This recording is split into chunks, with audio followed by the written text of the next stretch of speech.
Breaking news చూస్తున్నాం. రాష్ట్రంలో municipal ఎన్నికల సందడి నెలకొంది. ఈ ఎన్నికల తొలి దశగా నామినేషన్ల స్వీకరణ మొదలైంది. రాష్ట్రంలో 116 మున్సిపాలిటీలు, 7 మున్సిపల్ కార్పొరేషన్లకు సంబంధించిన ఎన్నికల షెడ్యూల్, నోటిఫికేషన్లు ఎన్నికల అధికారులు విడుదల చేశారు. ఇదే విషయానికి సంబంధించి మరింత సమాచారాన్ని మా ప్రతినిధి హరీష్ అందిస్తారు ఫోన్ ద్వారా. హరీష్, చెప్పండి, ఎన్నికల నగర మోగిన తర్వాత ఎన్నికల హడావుడి షురు అయిపోయినట్టేనిక?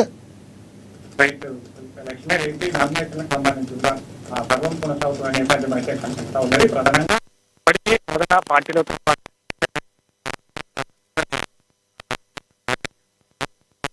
కార్పొరేట్ నామినేషన్ అయితే ఉంది. మొత్తంగా ఏదైతే ప్రధాన మొదటి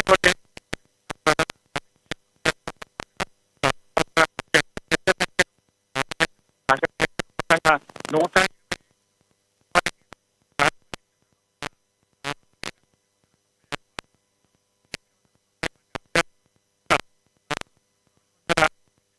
నామినేషన్లకు సంబంధించి కూడా సమర్పించడానికి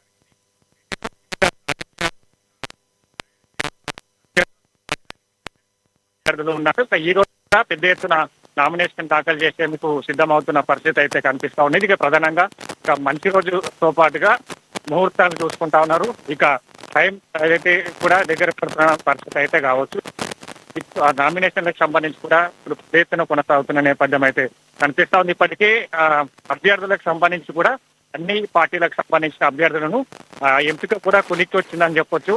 ఇక కాంగ్రెస్ పార్టీకి సంబంధించి కూడా ఇప్పటికే పెద్ద ఎత్తున నామినేషన్ దాఖలు చేశారు. దాంట్లో ముందు వరుసలో నల్గొండ జిల్లాకి సంబంధించి కూడా మొదటి వరుసలో నిలిచింది అభ్యర్థుల ఎంపిక ప్రక్రియ, అలాగే నామినేషన్లకు సంబంధించి ఈ రెండు అంశాల్లో నల్గొండ జిల్లా ఇప్పటికే నామినేషన్లు దాఖలు చేస్తా ఉన్న పరిస్థితి అయితే ఉన్నది. ఇక 50,000కు సంబంధించి కూడా ఇప్పుడు ఎన్నికల కోడ్ అమలులో ఉన్నది కాబట్టి ఇక మున్సిపల్ ఎన్నికలు జరిగే ప్రాంతాలకు సంబంధించి కూడా పోలీసులు నిఘా పెట్టారు. ఇక వెహికల్ చెకింగ్ తో పాటుగా అభ్యర్థులకు సంబంధించి కూడా ఏదైతే వాళ్ళ అకౌంట్స్ కి సంబంధించి కూడా ఇప్పుడు అధికారులు సేకరిస్తున్న నేపథ్యం అయితే కనిపిస్తా ఉన్నది.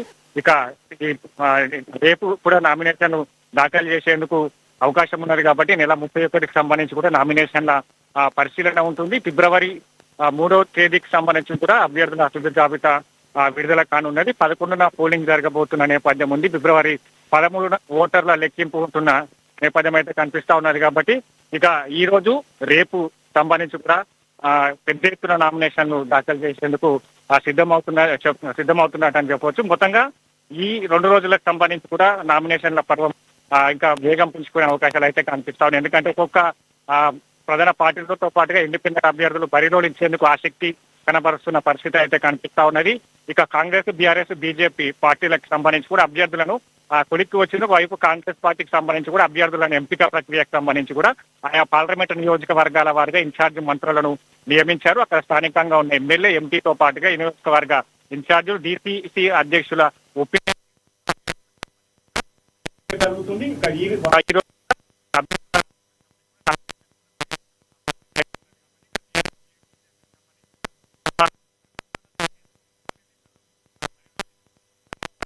అభ్యర్థులకు సంబంధించి కూడా వాళ్ళు నామినేషన్లు సమర్పిస్తున్న నేపథ్యం అయితే కనిపిస్తా ఉన్నది కాబట్టి ఇక ఓవరాల్ గా రేపు చివరి తేదీ కాబట్టి ఇక నామినేషన్లకు సంబంధించి కూడా పెద్ద ఎత్తున పెరిగే అవకాశాలు అయితే ఉన్నాయని చెప్పండి.